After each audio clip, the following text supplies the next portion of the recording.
iHeartRadio presents Podversations, a weekly discussion with the biggest names and influencers in podcasting. Hey everybody, I'm Conal, Byrne, CEO of the iHeartMedia Digital Audio Group. Thank you so much for joining us again for another session of the iHeartPodcast speaker series. For folks who have watched these in the past, we started this routine almost 2 years ago when we were moving into quarantine, and we felt like we were a little more disconnected from each other than normal, and we wanted to keep up a routine of conversation with our creators and partners, and we could share those with others. And it's led to some of the most interesting conversations that I've had, period, in the last 2 years with a lot of our creators. What drives them, why they're interested in podcasting as a medium that they've chosen to make content in and to have conversations. This week is no exception. In fact, it is exceptionally awesome. I get to hang out with Eva Longoria and Danya Ramirez. First of all, thank you two so much for hanging out with me today. I really appreciate it. Thank you. Thank you. Thank you for having us. It's one of these weird conversations where you're like, the two of you genuinely don't need an introduction. So I won't really give one, but I hate introductions. Okay. No, I hate introductions because it doesn't really matter what we've done before. What matters is what we're doing now. It's about the now. And also, I think, that's the whole point about, why we wanted to do something through, the ear and podcasts. It's really about finding that commonality between everyone. And so that we're not like somehow above or doing something extra than other people, but everybody's part of this one common ground. Really good to start though, Danya, is like you've already hit it on the head. And one of my questions was, you have been a mainstay and a powerhouse, appearing in multiple amazing, what I'd loosely call sight, sound, and motion, TV and film productions, right? The one that moved me most recently a bunch was Sweet Tooth, but it's one of dozens, literally. You are now choosing, as at least one of your next projects, sound. So removing the sight and the motion part of it. And I just want to know, as a creator, I have a bunch of questions, but this is the first, is as a creator, you approach an audio drama project. And we'll get into what it is and why and what the backstory is and all that stuff. But just as a creator, for starters, what is that like? Do you have to rejigger your mind and think, look, okay, I've got to point to things? So how do you do it?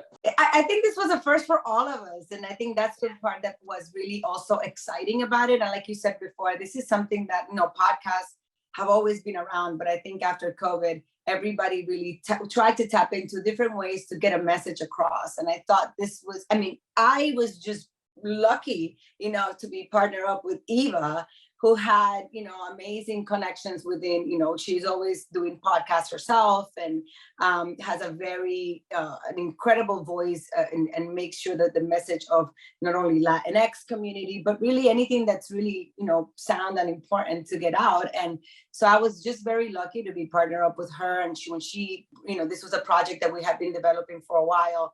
And it could have been, again, this is, IP for either film or television. And at one point we were just sort of getting the story together. What do we want to say?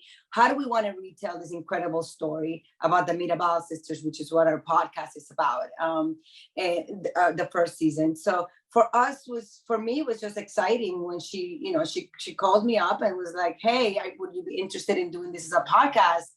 And I just saw it as a great opportunity, but we didn't know what we were doing, from the very start, which is sort of figuring out what is this really about? And it was about really making that transition from, disconnecting your mind from something visual, something that you could actually just be watching to what does this really sound like?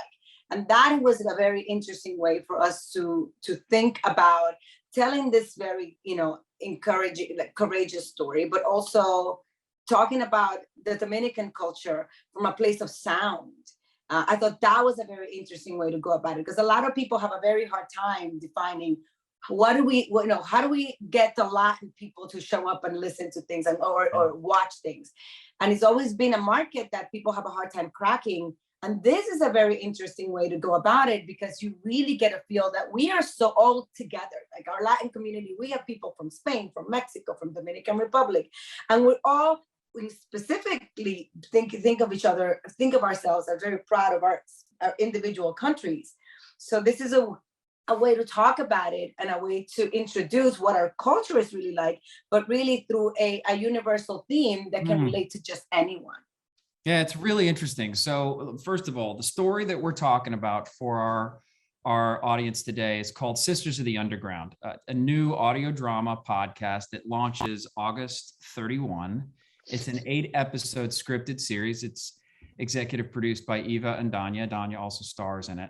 It follows the true story of 3 women. They're known, like you said, Danya, as the Mirabal sisters. They sort of kind of changed the world. They had a life of activism in the Dominican Republic, ultimately led to a state orchestrated assassination and then outrage that led to the downfall of one of the easily one of the most brutal dictators of the 20th century, known as El Jefe. Before we move on, and so a powerful story that we're going to tell. But before we move on, over to you, Eva, for the same question. So we've had this really interesting bridge where everybody from Will Ferrell playing around with the Ron Burgundy character to Shonda Rhimes just executive produced a huge audio drama series for us a few months ago. What was that like for you to say, okay, I'm going to try an audio drama and take away a lot of the tools that I'm good at, frankly? What did your brain do? Well, yeah, it short circuits a little bit. Your brain short circuits a little bit. But I was so blessed with Danya, because Danya as a person is actually very sensitive to people's energies, people's feelings. She's really in touch with like truth, and she's like a hard work. So like if anybody to like, let's figure out a different sense that we have to activate, it would be with Danya, because she's like, let's figure this out. And so, yeah, I'm like, what's the story? You know, we were developing this like a traditional drama, and you really have to put on a really different hat. And, you know, we were just talking the other day, Danya was like, what does the ocean sound like? What is this, you know, what does Dominican Republic sound like? And I think that specificity to come through a podcast, it's beautiful, but it's also authentic, because it's coming from not only Danya, but our writer as well, Jose Maria, who is Dominican, great filmmaker, great storyteller, great writer. And their vernacular and the vocabulary and how they wanted to describe, and not only Dominican Republic, but like this era in Dominican Republic. Like that was something they had to dig really deep. I just sat back and was like, you guys are geniuses. It was really Danya and Jose Maria that really figured it out and was like, and kept pivoting. I mean, she had to like keep pivoting and going, okay, no, you know what? Let's do it this way. No, you know what? We're going to go in this way. And it was this really beautiful creative process to watch, because it is a different medium. And I think it's a great medium. I mean, I've been a fan of many of these docu-series and these drama series. And like, I sometimes prefer to listen to them. Like, I want to imagine myself. I want to imagine what they look like and felt like, and you know, I want to feel the emotion. And I think sometimes TV and film makes you lazy. You know what I mean? You there it is. That's how she looks. That's how she's feeling. She's crying. You know. And so I was just really amazed at Danya's creative process of like how to pivot to this format, and she did it so beautifully. And you'll hear. You could hear it so well. You can almost see it. That should be the slogan. I think we have our tagline. But I mean, that we've often called this theater of the mind, and I can't agree with you more. It's like, it's funny, the most powerful production company in the world is your brain. And so if you hear a world and you fill in the visuals of that world yourself and almost tailor it to your own world, it can actually become even more personal. But I want to go back to sort of origin stories. And back to you for a second, Eva. Where did this all start for you? Like, some of the most interesting parts of these conversations for me has been finding out that little spark of creativity that a creator might have been inspired by when they were really young, 6 or 10 or 15, where a mom or a dad or an uncle or a friend inspired them to be a creator. Where did that start for you?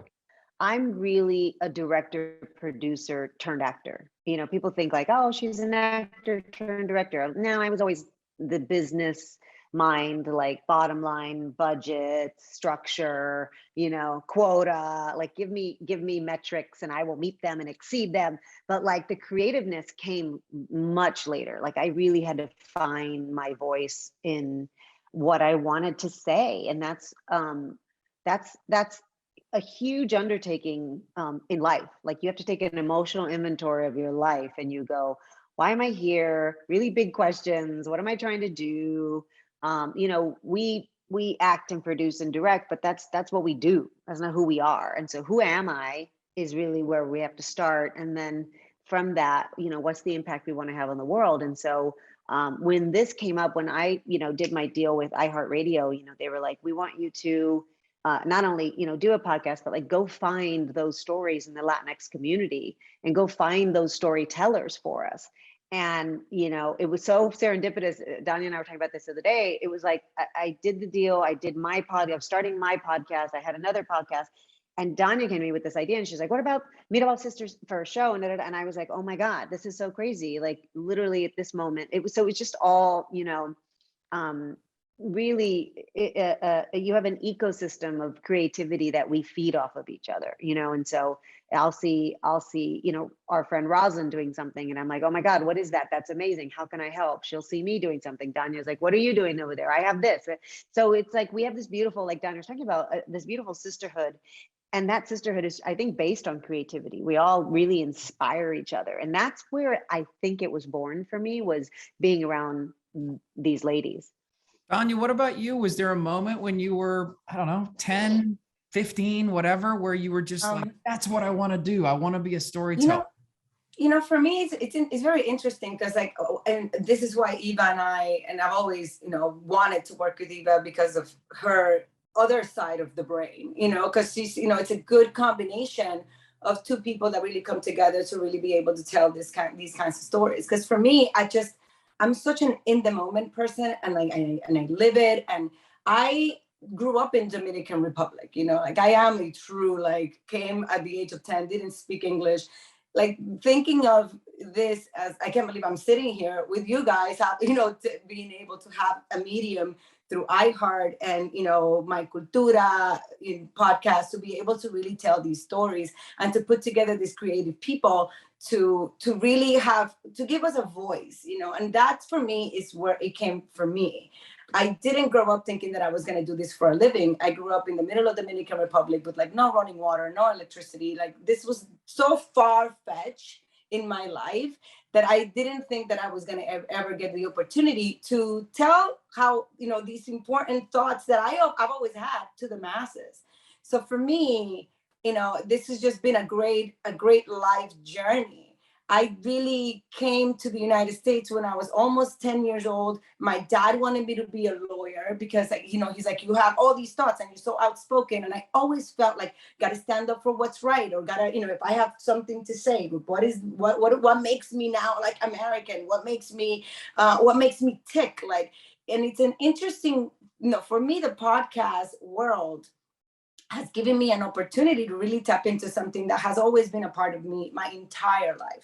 Like I think in songs, I think in feelings, you know, this is just how my brain works. And I see for me, it's always like about what's the message? Like, what do I want to tell the world? So for that, the creative within me, I guess when I think back at my life, has always been a part of me, but it wasn't something that I was identifying with, like, I'm going to be an actor, I'm going to be a producer, I'm going to be a director. And, you know, this is why being at the right place at the right time and meeting the right people I come from a family full of women. And for me, being able to pair up with other incredible women like Eva and other women that I have gotten the opportunity to even bring into the project, like Mari Castellanos, which is another Dominican writer that has come in and blessed the project. The people at School of Humans also that have come in and really been able to really, be our legs throughout this entire process.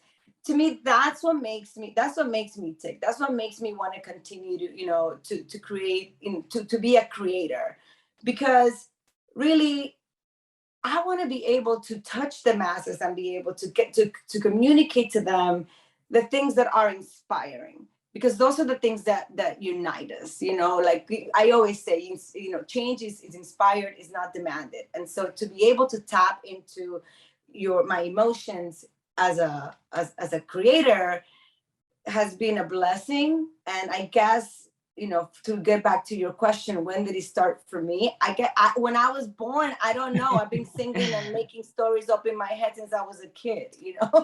I didn't even have TV till I was like 5. So my imagination has always been wild. That arc of your life is phenomenal. From no running water in DR to an extremely accomplished, well-known actress in the United States. But Eva, what were you going to say? I didn't want to jump in.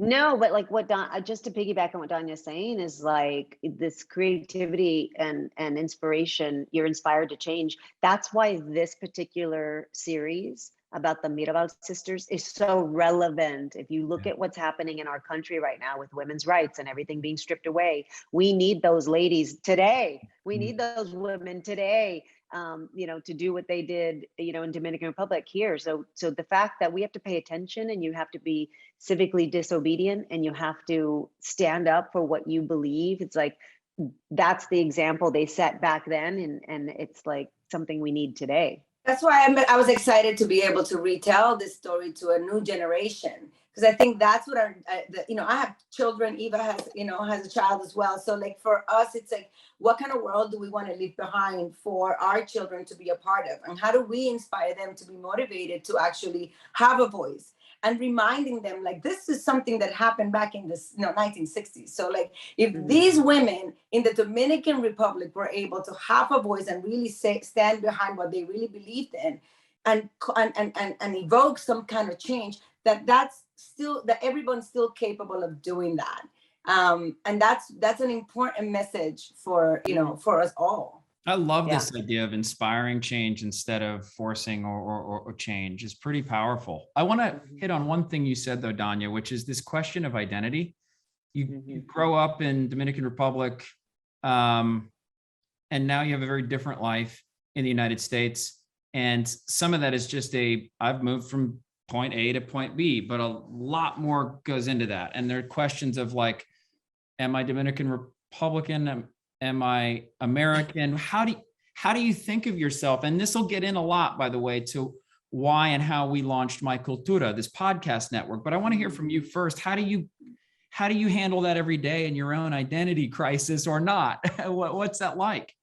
I think what this time gives you an opportunity to really look inward and really appreciate the fact that you are here as this soul, having in this costume a human experience. So for me, my human experience started as a Dominican little girl, and then it brought me to America. But being able to understand who I am and love myself as I am and not make any excuses for it and allow people to see the strength within that is really what allows me to then share my culture in a way that it's not confusing for me. I am a powerful and proud Dominican woman living in America, and love the fact that I've gotten the opportunity to be in America as that and to share my story the way that I do, so that we can all understand that really, even though we're all so very different, and it's amazing to be proud, it's also important to see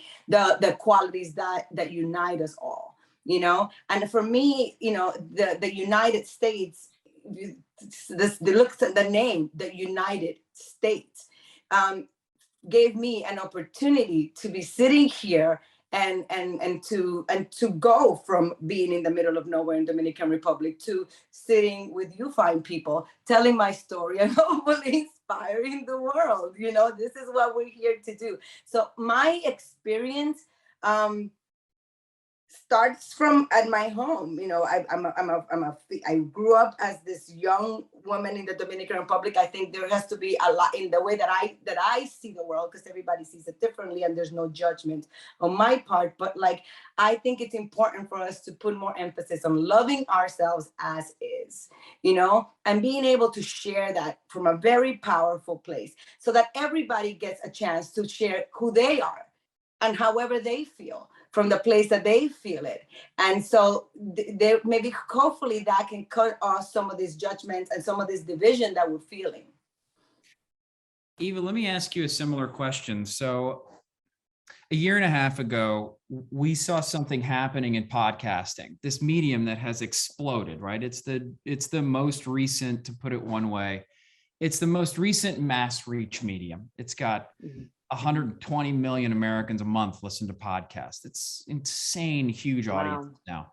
But we saw something happening in this medium that's happened in a lot of mediums.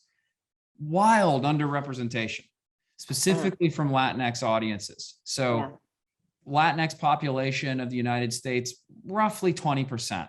Huge, actually, and growing fast. Latinx listenership in podcasting, only about 10%.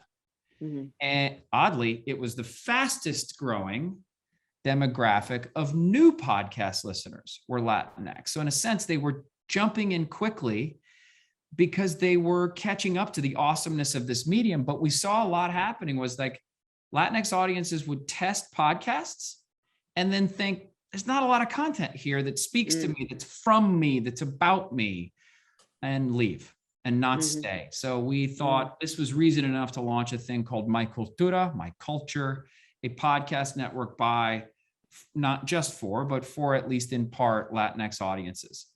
I just want to get your take on, does everything I just said sound annoyingly familiar to all of content, all of media? And you're like, we've dealt with this before. Maybe talk about that a little bit.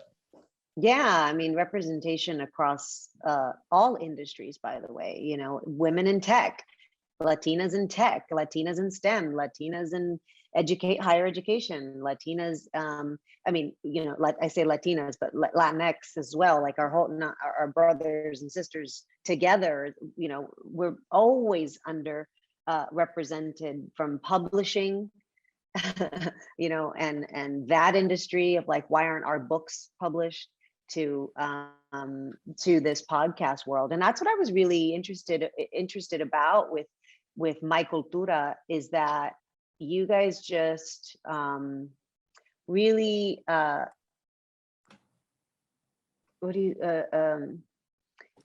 made us feel like we had a space, and you really validated the fact that you cannot tell our stories without us, right? And so never about us without us. And that's what I really liked about this whole series. And I love Wilmer's podcast, and I love Rosalind's podcast, and I love the Latina to Latina. I really just live in my Cultura podcast world, and I'm like, oh my God, I listen to her, I listen to him, because I find it funny and I find it relevant to me, and that doesn't say I don't listen to other stuff, but if there's a spirituality thing I want to listen to, I kind of want to listen to it from a Latina. If I want to get child education stuff about my toddler and potty training, or I would love to hear a Latina's take on that.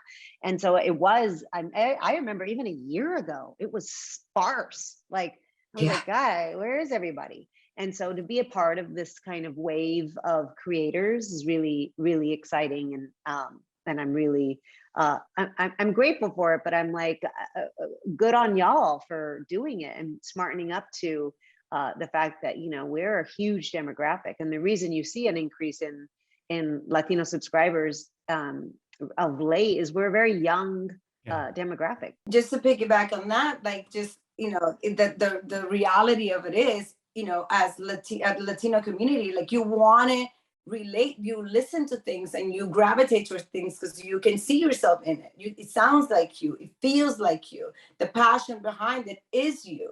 So it, like any other culture, of course, you're going to want things that speak to you. So, it's really exciting to be a part, like you said, Eva, of this wave of and to be a part of that creative team of like, this is what we sound like, because we do have a huge demographic of people that just want to hear themselves. I mean, I know that sounds really simple, but it's much easier to like think of like a revolutionary story being told, or like you said, like it's hearing about your child care or whatever from someone that feels like you, because then it feels like it's your experience as well, and you don't feel like you're alone, and you don't feel like you're you have nowhere to go, because you feel supported by this group of people that honestly, I mean, if we're not represented, it just feels like a lie, because I walk around and I'm like, all of my friends are Latin. So I'm like, where are they?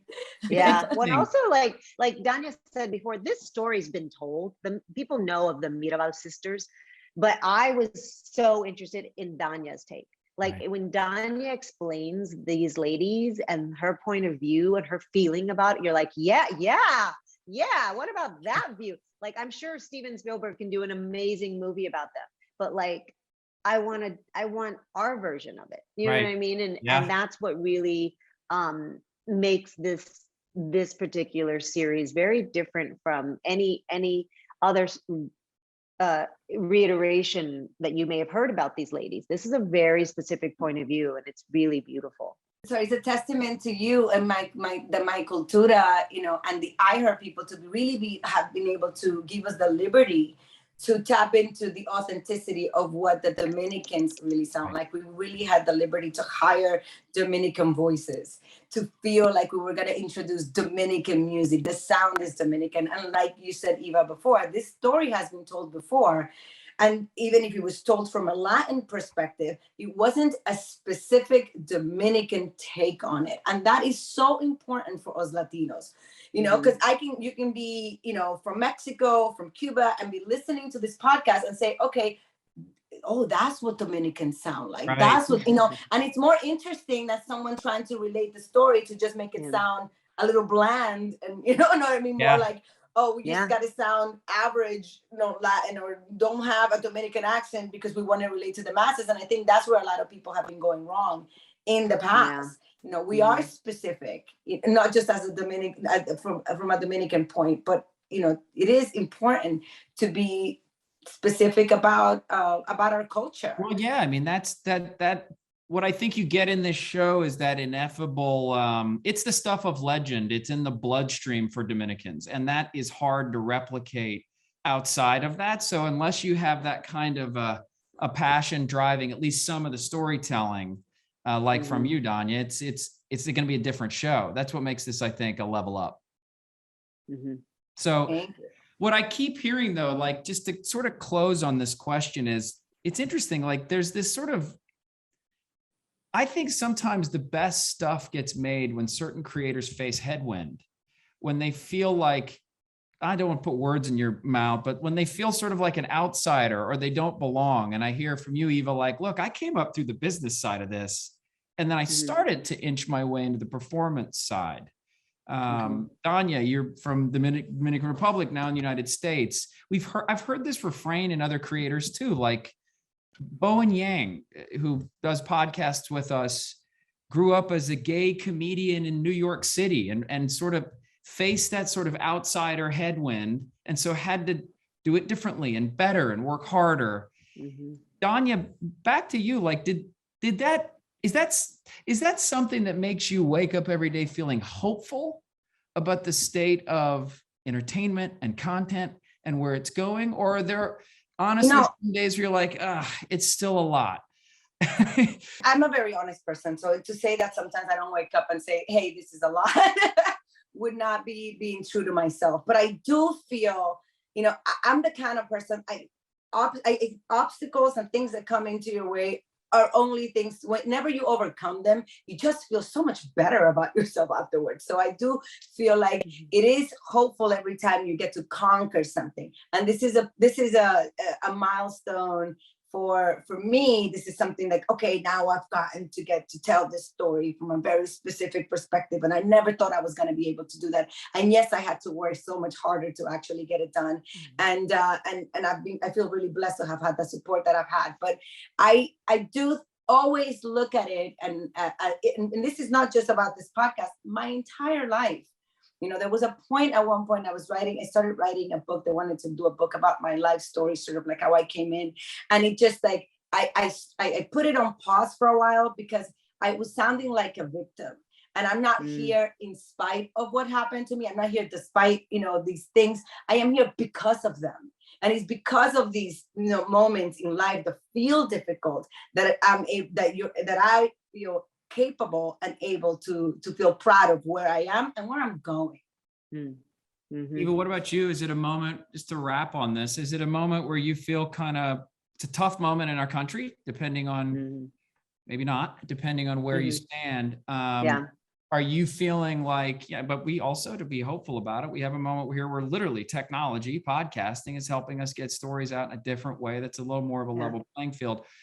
Most days, do you wake up pretty hopeful about the state of entertainment and creators, or where I am, in general life, the glass is half full. I'm like the optimist. I'm like Donnie. I'm like, there's an obstacle. Let's jump.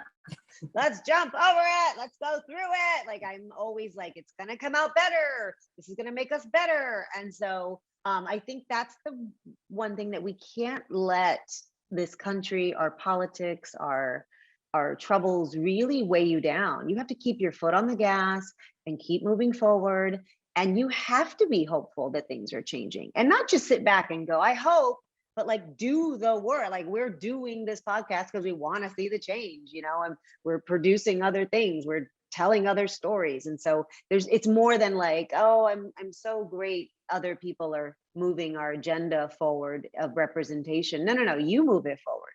And so there's I'm an optimist, but I'm also an activist, right? Like I want to act into, I want to manifest everything that needs to happen, and it's going to happen. And so being part of the solution is my big thing. And especially when you think about the things that are happening in our country, it's so easy to have apathy and to go, what can I do? Whether it's the environment and saving the earth, or world hunger, or women's rights, you're like, well, I'm just one person. Well, no, recycle that one plastic bottle and go and vote in your mayoral local elections, and go, like, there's stuff you can do and be active in creating that change. And so I think we just have to keep our foot on the gas and not really succumb to, this is too big for me. Nothing's too big. Listen, if doing the work means putting out compelling, smart, aspirational, inspirational content, you guys have done it in this show, Sisters of the Underground. It's phenomenal. It'll sort of shake listeners to their core in the best ways that content can. Everybody listen, it drops on August 31. It's part of My Cultura, a huge, big, multi-year effort from iHeartMedia to level the playing field in podcasting for Latinx creators. And Eva Longoria, Danya Ramirez, I'm just so grateful that you've been a part of it. I really do. I really do. Thank you. Thank you. Thank you for having us. This is really great. Everybody, thanks for tuning in and listening and watching. We will see you next week. Be well. Take care. We'll talk to you soon.